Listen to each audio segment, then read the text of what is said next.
Anda yang bertanya ini apakah mau merubah konstitusi atau mau mengisi negara? Ini mesti didudukkan dulu.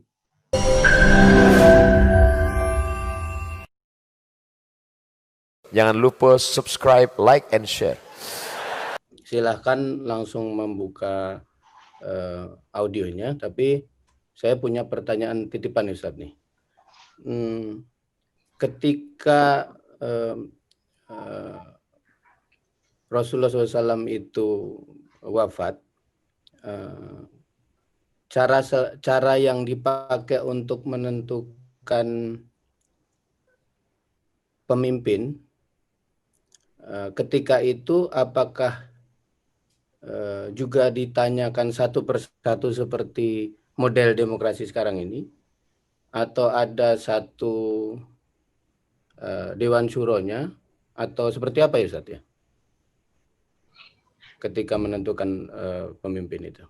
Ketika Nabi Muhammad SAW meninggal, jenazah Nabi diurus oleh Sayyidina Ali, Sayyidina Abbas, Sayyidina Fadl bin Abbas, Sayyidina Abdullah bin Abbas, Sayyidina Al-Hasan, Sayyidina Al-Husain. Ini untuk membantah tuduhan Syiah bahwa Abu Bakar dan sahabat sibuk membahas politik sementara Sayyidina Ali mengurus jenazah Nabi. Yang benar adalah bahwa jenazah itu diurus oleh ahli bait keluarga. Kalau saya meninggal, jenazah saya yang paling bagus diurus anak saya. Nabi Muhammad SAW tidak punya anak laki-laki, maka diurus menantunya, Sayyidina Ali, Abbas pamannya, Fadl bin Abbas, Abdullah bin Abbas, anak Abbas, sepupunya, Hasan dan Husain, cucunya. Jadi mereka mengurus jenazah Nabi. Sedangkan sahabat Nabi di Saqifah Bani Sa'idah. Kalau kita menghadap ke arah kiblat, di samping kanan Masjid Nabawi, sampai sekarang Saqifah ini ada, dijaga, tidak boleh dibangun apa-apa di atasnya, menjadi taman sekarang. Ada tertulis Saqifah Bani Sa'idah. Di sanalah masyarakat Madinah mengusulkan Sa'ad bin Ubadah. Lalu kemudian masyarakat Makkah, Muhajirin mengusulkan Umar bin Khattab. Jadi sama seperti sekarang, ada paslon dari Madinah, ada paslon dari Makkah, ada paslon dari Ansor, ada paslon dari Muhajirin. Paslon dari Ansor tereliminasi. Al-A'imah min Quraisy, pemimpin itu diangkat dari orang Quraisy. Sa'ad bukan orang Quraisy. Maka bermusyawarah lagi mereka, yang memutuskan perkara di antara sahabat ini adalah sunnah. Kenapa terjatuh Sa'ad? Karena dia tidak sesuai menurut kriteria sunnah. Menurut sunnah pemimpin itu Quraisy, Sa'ad tidak Quraisy. Oke, di antara Quraisy ini siapa yang paling layak? Umar atau Abu Bakar? Yang paling layak adalah Abu Bakar. Apa yang menetapkan Abu Bakar itu lebih layak? Sunnah.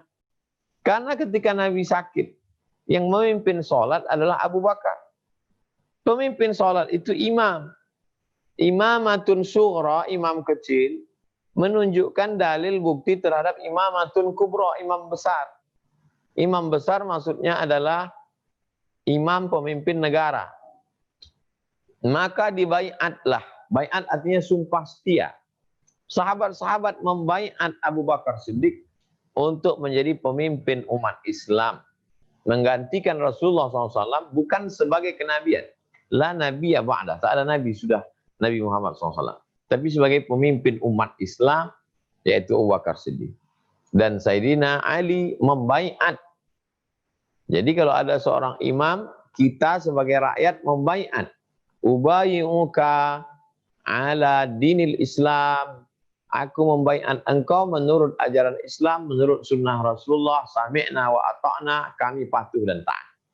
Man mata, siapa yang mati, walaysa fi unuqihi bai'ah, dia tidak membaiat pemimpin, mata mitatan jahiliyah, matinya mati jahiliyah.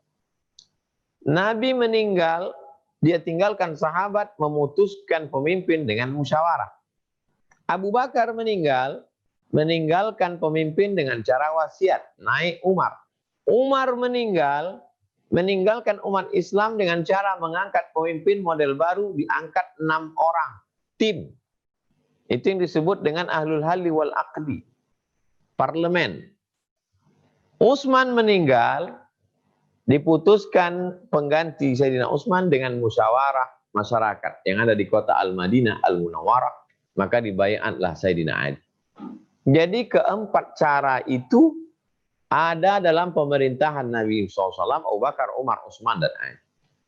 Itulah yang digodok oleh para ahli fikih menjadi suatu fikih yang disebut dengan fikih siasah atau siasah syar'iyah atau al-ahkam as-sultaniyah atau teori al-khilafah atau apapun namanya, fiqhud daulah menurut Syekh Yusuf Qaradawi. Karena zaman modern menurut beliau lebih tepat disebut fiqhud daulah, fikih daulah negara. Demikian, wallahu a'lam.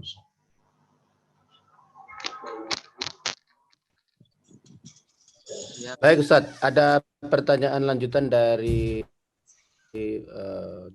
kotak chat dari Nur Fitra dengan Mas Muhammad Fatur Rahman. Saya gabung saja karena ini berhubungan dengan uang. Apakah politik uang ada sejak pemerintahan dulu Nabi Muhammad? Dan kemudian Mas Fatur juga bertanya, apa pandangan Ustadz tentang money politik yang berlaku di negara kita yang mayoritas orang Islam sendiri yang melakukan? Nabi SAW meninggal, sahabat itu bermusyawarah, sahabat-sahabat senior, maka diangkatlah Abu Bakar. Jadi tidak ada money politik.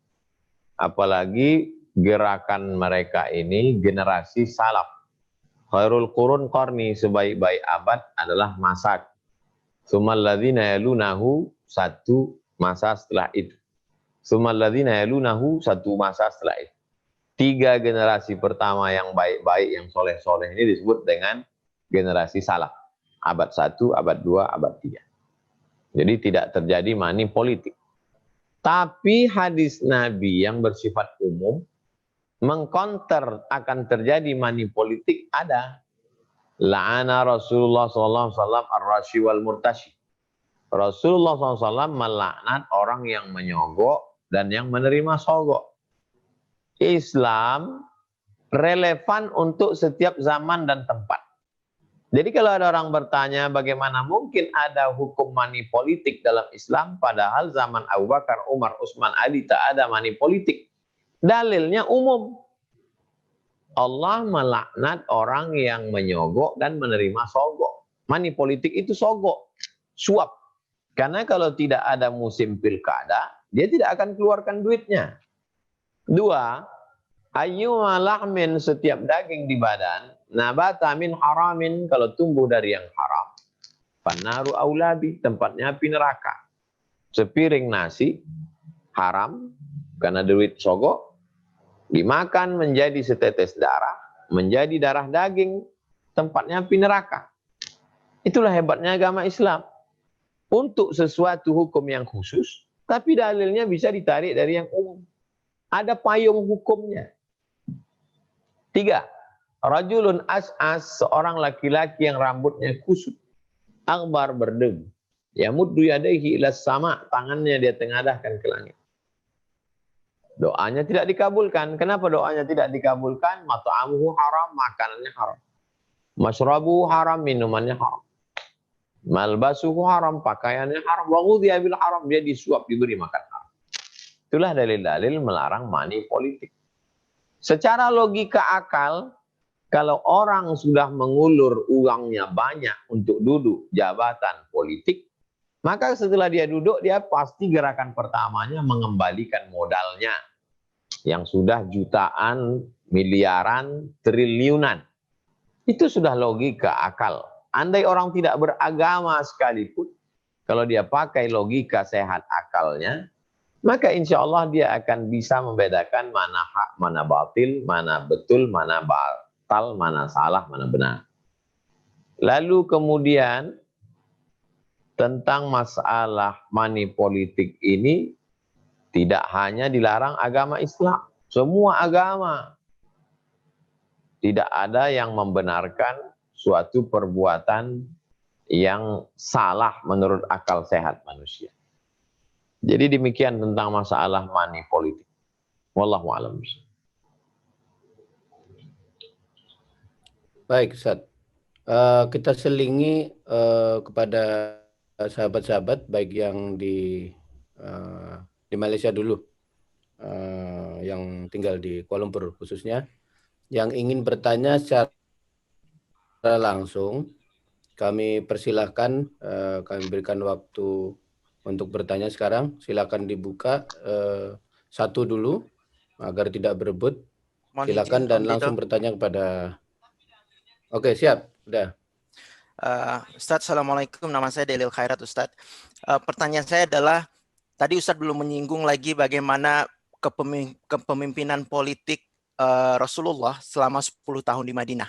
Jadi mohon Ustadz bisa mungkin jabarkan secara singkat poin-poin penting kepemimpinan politik beliau selama 10 tahun itu, Ustadz. Termasuk juga Piagam Madinah ini, Ustadz. Terima kasih, Ustadz. Pertama yang dilakukan Nabi adalah rekonsiliasi. Ketika sampai di Madinah, beliau kumpulkan orang Yahudi Bani Nadir, Yahudi Bani Quraidah, Yahudi Qainuqa, Yahudi Khaybar, umat Islam rekonsiliasi. Menyadarkan mereka bahwa Madinah ini milik kita bersama, bukan milik orang Islam. Siapa saja yang menyerang kota Madinah dari luar, maka orang Madinah berkewajiban menjaga kedaulatan Madinah. Tidak hanya orang Islam. Biaya peperangan ditanggung bersama. Kalau terjadi suatu konflik, maka yang dihukum hanya yang bersalah saja.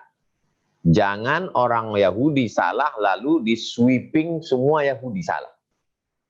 Mereka yang tidak Islam ini disebut dengan kafir.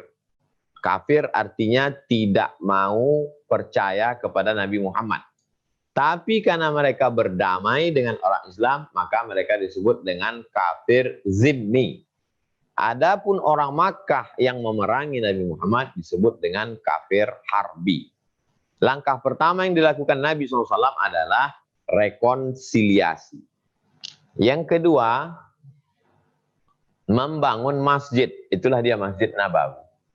Peradaban Islam dibangun, Nabi tidak membangun istana. Di mana dia menerima tamu, dinding Masjid Nabawi itu ada satu tiang namanya Ustuanatul Wufud. Ustuanah artinya tiang, wufud tamu. Jadi Nabi menerima tamu tidak di istana kenabian, tapi di Masjid Nabawi. Coba baca Asbabun Nuzul surat Ali Imran. Itu adalah tamu-tamu yang datang dari Najran, Yaman. Ketika mereka mau menanyakan tentang Nabi Isa, dijawab oleh Nabi, di samping tiang Ustuanatul Wufud itu ada namanya Ustuanatul Haris. Ustuanatul Haris, tiang penjaga. Yaitu menunjukkan Nabi itu dijaga, ada pengawalnya. Yang tegak di Ustuanatul Haris itu adalah Sayyidina Ali bin Abi Thalib. Jadi Nabi membangun markas. Dalam hal ini Masjid Nabawi. Yang ketiga, Nabi menghidupkan pasar. Pasar di samping Masjid Nabawi. Karena pemerintahan Islam mesti ditopang oleh ekonomi yang kuat. Jadi kalau untuk menyembah Allah ada namanya Baitullah, rumah Allah, masjid. Tapi ada juga untuk manajemen ekonominya Baitul Mal. Rumah harta. Isi Baitul Mal itu 7. Zakat, wakaf, infak, sedekah, wasiat, hibah, ghanimah. Jadi pasar ini dimajukan. Makanya ketika Nabi Muhammad SAW masuk ke dalam pasar, orang Yahudi mengejek dia. Nabi kok jalan-jalan di pasar? Karena nabi-nabi sebelumnya itu tidak ada jalan-jalan di pasar. Nabi sebelumnya hanya duduk di som'ah, di kuil. Hanya beribadah saja. Ini Nabi yang satu ini kok masuk pasar? Yamshuna fil aswaq. Kok dia jalan-jalan di pasar? Malah dia inspeksi, memeriksa pasar. Kenapa ini dicampur makanan basah dengan makanan kering? Man ghasyana falaysa minna. Siapa yang menipu kami bukan golongan kami. 4. Nabi membangun pasukan ketentaraan yang cukup kuat. Makanya pada perang Badar menang. Lalu kemudian Madinah itu dijaga oleh tentara-tentara yang hebat. Sebelum Nabi meninggal, Nabi mengirim pasukan yang dipimpin oleh panglima perang bernama Usamah bin Zaid, umurnya 18 tahun. Usamah bin Zaid, anak Zaid bin Harithah, anak angkat Nabi. Orang yang disayang oleh Nabi SAW. Jadi pasukan perang Nabi itu memang betul-betul siap secara ketentaraan. Dan Nabi itu panglima perang. Tapi perang Nabi beretika, beradab. Jangan bayangkan Nabi itu perampok. Satajiduna rijalan fis sawami. Kalian akan menemukan pendeta-pendeta. La ta'ridu lahum. Jangan ganggu pendeta. La taqtulu sabiyan murdi'a. Jangan bunuh anak kecil yang sedang menyusui. Wala syaikhan faniya. Jangan bunuh orang tua renta. La taqiranna syajarat. La taqiranna nakhlan. Jangan cabut pohon kurma. La taqta'unna syajaratan. Jangan potong pokok kayu. La tahdimu buyutan. Jangan hancurkan rumah. Etika perang baru ada setelah PBB terbentuk. Dulu orang kalau perang ratakan dengan tanah. Nabi SAW dibantu oleh staf-stafnya. Ada Zaid bin Thabit, penterjemah. Surat-surat yang masuk ke Nabi itu diterjemahkan oleh Zaid bin Thabit yang berbahasa Yahudi. Ta'allamtuhu wa hazaqtuhu. Aku belajar bahasa Yahudi dan aku memahaminya dengan baik. Dan Nabi berkirim surat menunjukkan dia sebagai kepala negara. Surat dikirim ke Heraklius, Raja Romawi. Surat dikirim ke Mukaukis, Raja Mesir. Surat dikirim ke Shahin Shah, Raja Persia, Kisra. Surat Nabi dikirim ke pemimpin-pemimpin Jazirah Arab. Jadi itu salah satu apa yang dilakukan Nabi di Madinah saat itu persis mirip seperti yang dilakukan oleh kepala-kepala negara hari ini. Tapi dia tidak menyebut dirinya raja, tidak menyebut dirinya sultan, tapi substansi pemerintahan ada pada kehidupan Nabi selama di kota Al-Madinah selama 10 tahun. Oleh sebab itulah tokoh-tokoh orientalis orang barat yang mengkaji kehidupan Nabi, mereka melihat ada sesuatu yang berbeda dengan tokoh-tokoh agama yang ada sebelumnya, yang hanya bercerita tentang etika, moral, akhlak. Tapi ini segala aspek, aspek ketentaraan, aspek kesehatan, aspek kemanusiaan, aspek pemerintahan. Makanya dalam Islam diajarkan udkhulu fis-silmi kaffah. Masuk Islamlah kamu secara total, kaffah, segala aspek kehidupan. Demikian, wallahu a'lam. Baik Ustaz, dari Malaysia kita terbang ke Bekasi Ustaz. Dari Bapak Hadi El Betawi. Khilafah itu sistem politik yang sesuai dengan ajaran.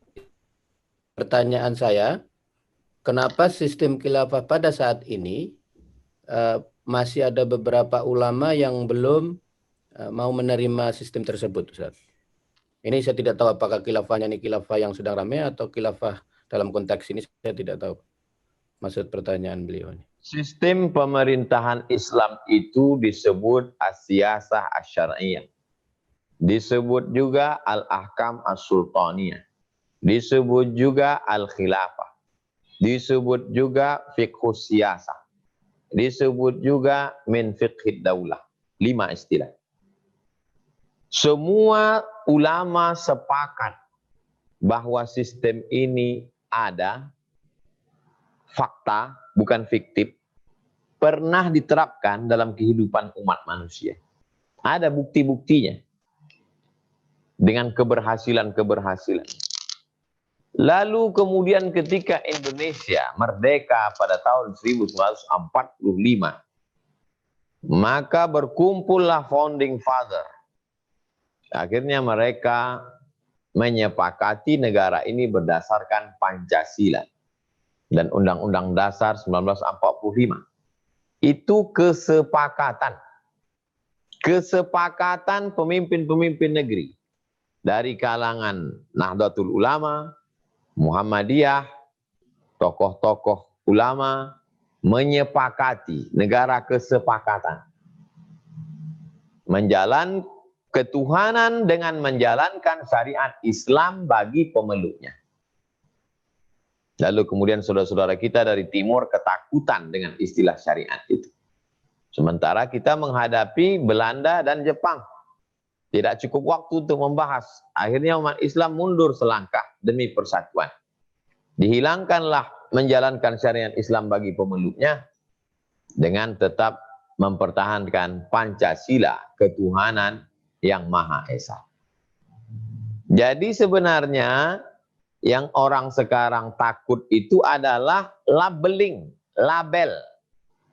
Kalau dulu ada label ulama-ulama pada Orde Lama zaman Soekarno, dilabeli dia sebagai anti negara Republik Indonesia. Dituduh dia ikut gerakan NII Kartosuwiryo. Takut dengan label itu. Tumbang rezim Orde Lama, muncul Orde Baru, muncul labeling baru, label. Namanya Komando Jihad. Orang dilabel dengan Komando Jihad. Termasuk Buya Hamka kena label. Kata Buya Hamka, tidak ada itu Komando Jihad. Kalau ada Komando Jihad, akulah komandonya. Setelah itu muncul label lagi teroris.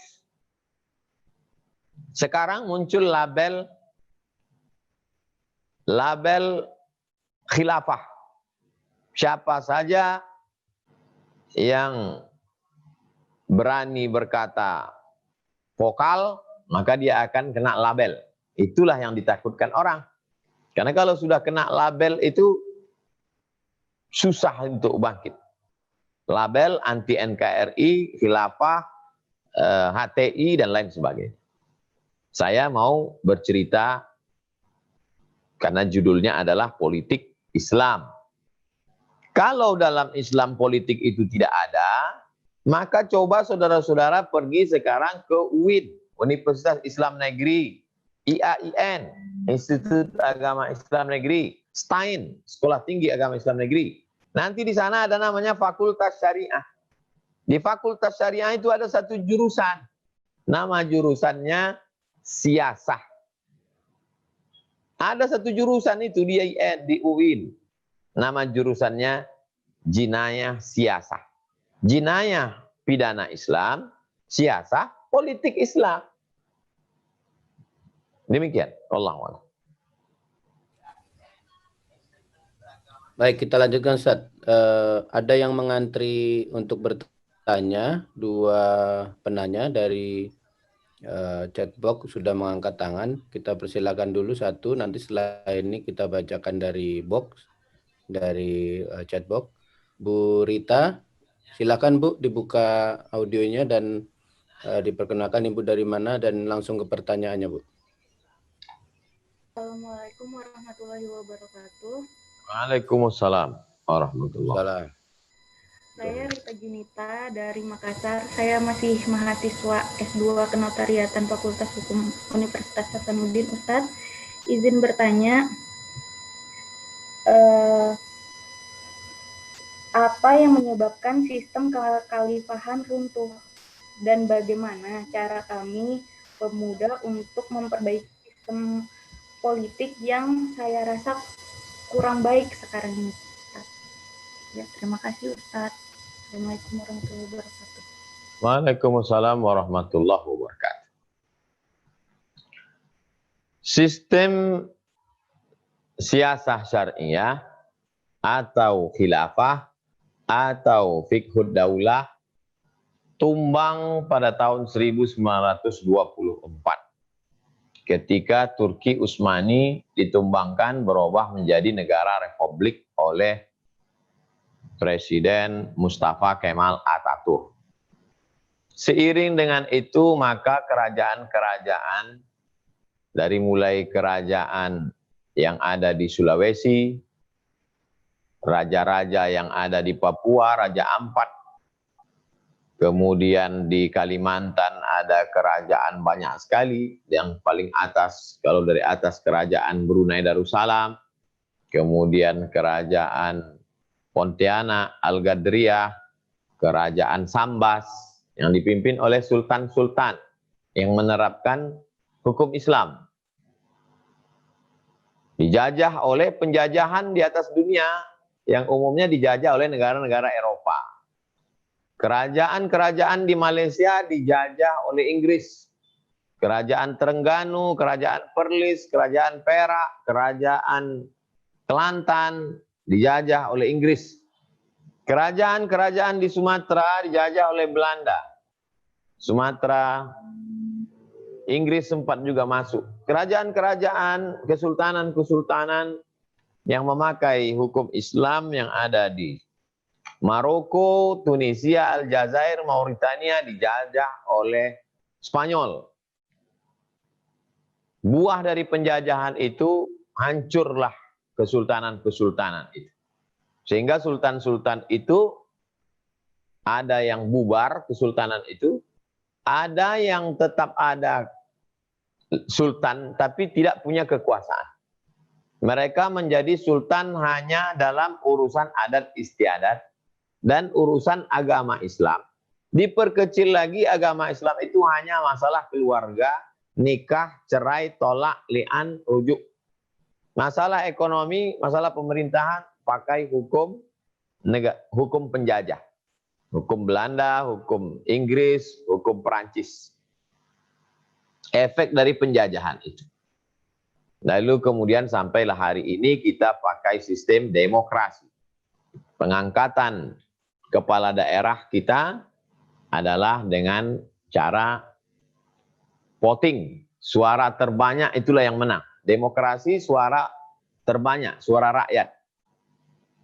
Jadi kalau mahasiswa, tokoh-tokoh milenial mau berperan saat ini, cerdaskan bangsa ini dengan memilih orang yang berkualitas. Kalau Anda mampu, Anda duduk di sana. Jadi bupati, wali kota, gubernur, anggota legislatif, DPRD kabupaten, DPRD provinsi, DPR RI, DPD. Duduk Anda di sana berperan sebagai peran politik. Kalau Anda tidak mampu, maka Anda cukup menjadi pemilih cerdas. Jangan memilih hanya karena money politik. Umat ini disadarkan tentang kesadaran politik. Kalau Anda menjadi wali kota, gubernur, bupati, banyak yang bisa Anda lakukan untuk agama Islam. Anda bisa membangun Islamic Center, membuat sekolah tahfiz Quran, membangun panti asuhan, memberikan insentif untuk penyelenggara jenazah, untuk guru agama, memasukkan pendidikan agama Islam di sekolah umum. Karena Anda punya kekuasaan. Anda dipilih oleh rakyat. Anda legitimate. Jadi mari kita isi negara Kesatuan Republik Indonesia ini supaya dia menjadi negeri baldatun, thayyibatun, wa rabbun ghafur. Dengan action nyata. Itu yang selalu saya ceramahkan.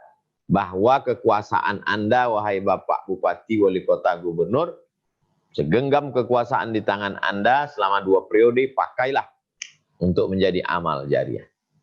Bagi yang mengikuti ceramah saya, dia paham bahwa yang saya sampaikan itu perbaikan pendidikan, perbaikan ekonomi, perbaikan politik. Kalau pendidikan kita baik, demokrasi jadi baik. Tidak akan ada money politik. Kalau ekonomi kita baik, maka masyarakat jadi baik. Kalau kesadaran politik kita baik, maka insya Allah akan terpilihlah pemimpin-pemimpin yang baik. Gerakan-gerakan dakwah hari ini, dari mulai gerakan hijrah, gerakan sholat berjamaah, itu akan terus bergulir, akan melahirkan pemimpin-pemimpin. Karena orang yang sholat, orang yang ke masjid pasti akan memilih orang yang sholat juga. Tapi kalau orang sholatnya 10%, yang memilih justru homo, lesbi, LGBT, sakau, mabuk, pecandu narkoba, maka itulah yang akan menjadi bupati, wali kota. Kesadaran politik. Tidak cukup Anda sadar hanya menjadi orang yang sholat puasa sunnah. Tidak cukup. Anda mesti punya kesadaran politik untuk memperbaiki bangsa ini. Demikian. Baik Ustaz, kita lanjutkan ke pertanyaan tertulis dari Bumi Lawardah. Saat Rasulullah berdakwah di Mekah secara sembunyi-sembunyi dan hanya sebagian orang yang mau menerima Islam, sedangkan saat di Madinah dilakukan secara terang-terangan. Pertanyaannya, apakah dakwah Islam saat ini harus mengikuti juga cara Rasulullah saat di Mekah? Mengingat saat ini umat Islam sangat minder dengan kata negara Islam, tanda petik, atau juga khilafah, Ustaz.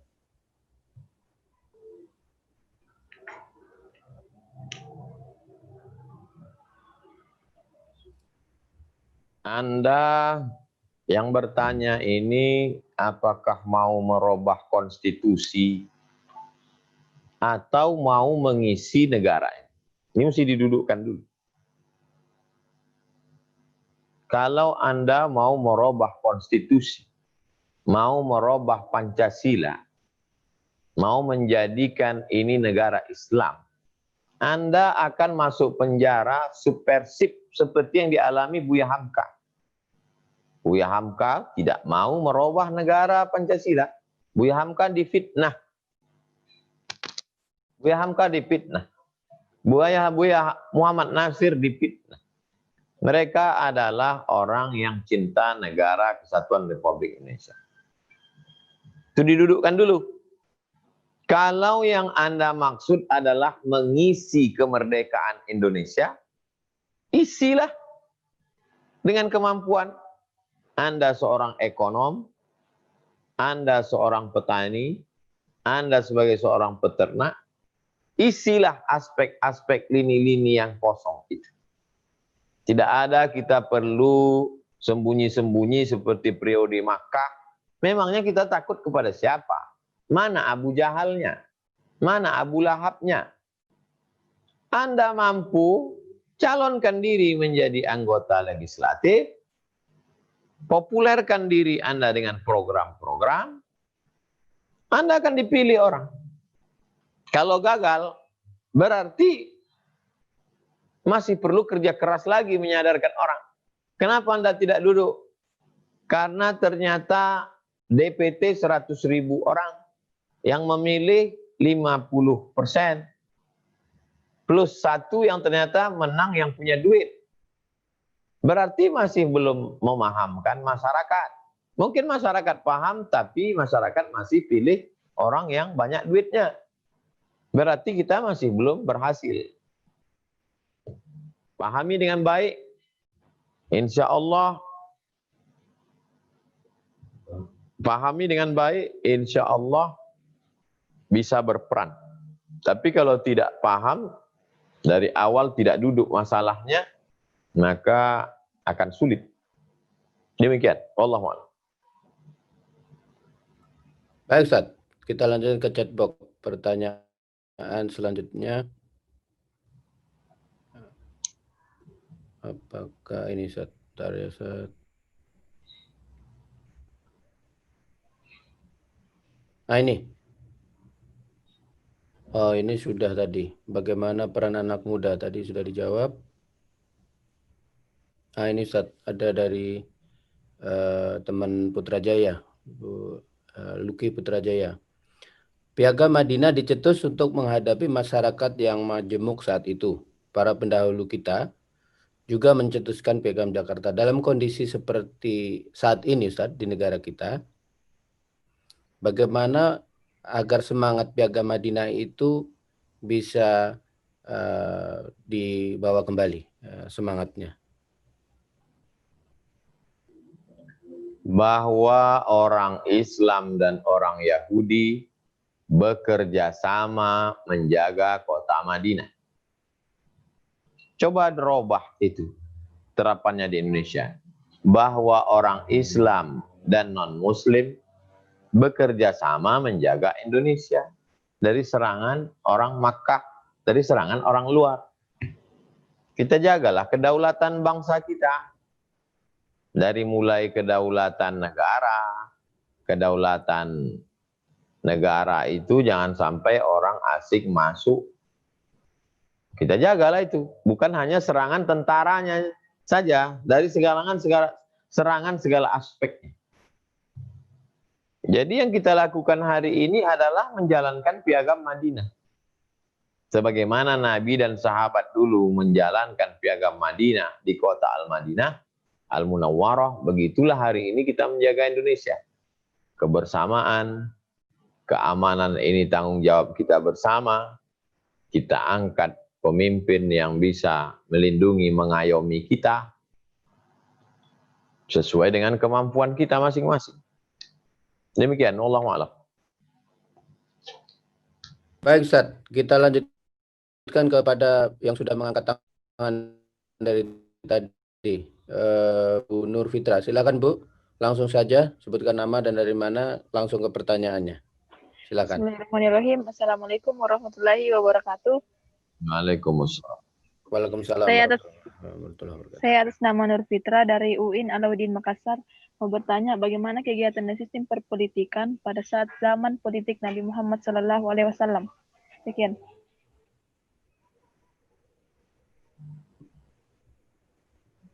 Dari tadi saya menjelaskan sistem politik dari zaman Nabi, Abu Bakar, Utsman, Ali. Langkah-langkah yang dilakukan Nabi.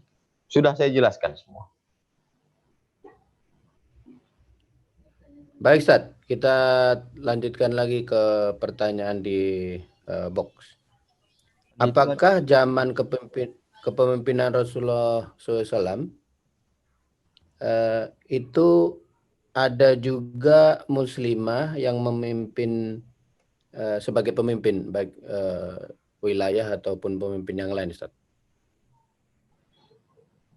Pada zaman Nabi Muhammad SAW, semua amir pemimpin wilayah laki-laki.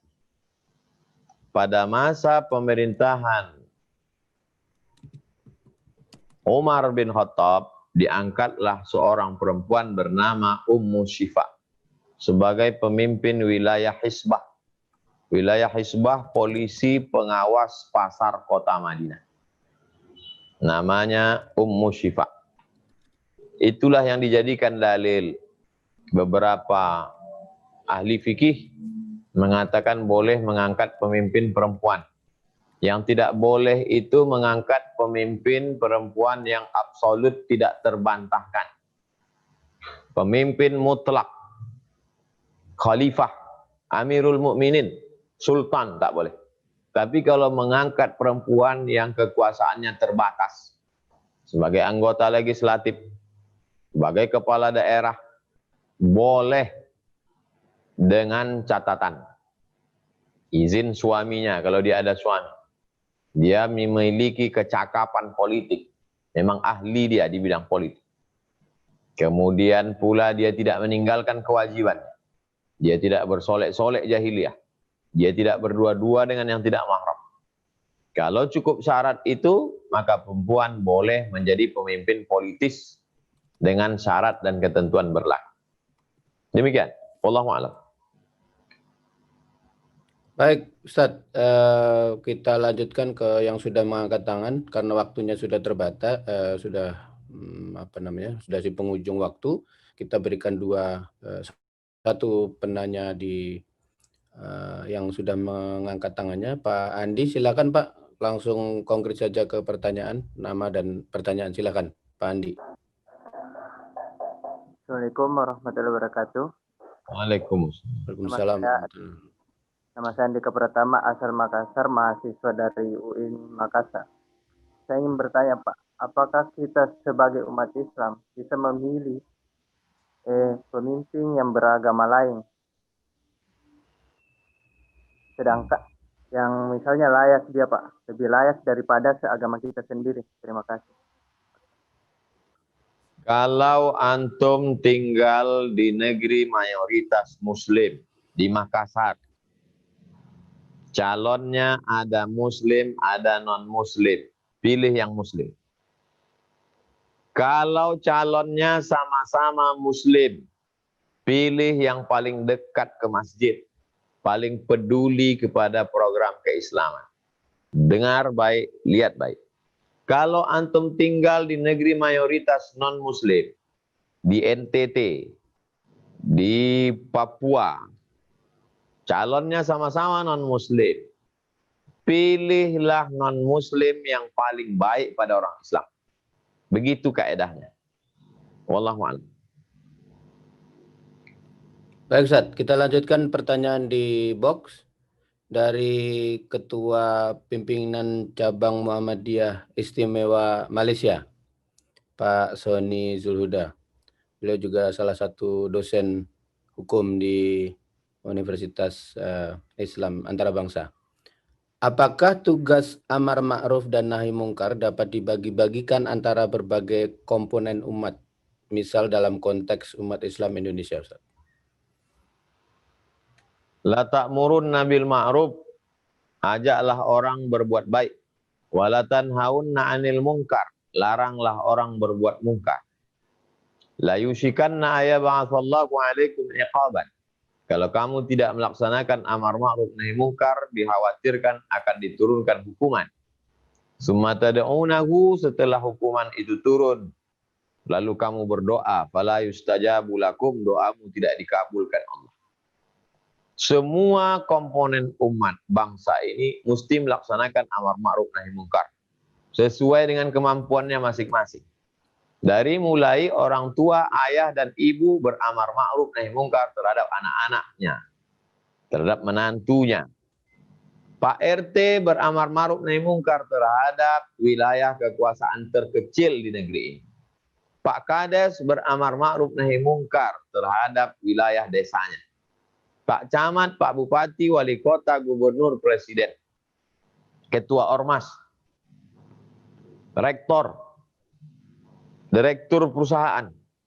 Man ra'a minkum mungkaran, siapa di antara kalian, wahai pemimpin-pemimpin, melihat kemungkaran, falyughayyirhu biyadihi, rubah dengan tangan, dengan kekuasaan. Fa illam yastati, kalau kau tak sanggup, fa bilisani, dengan lidah.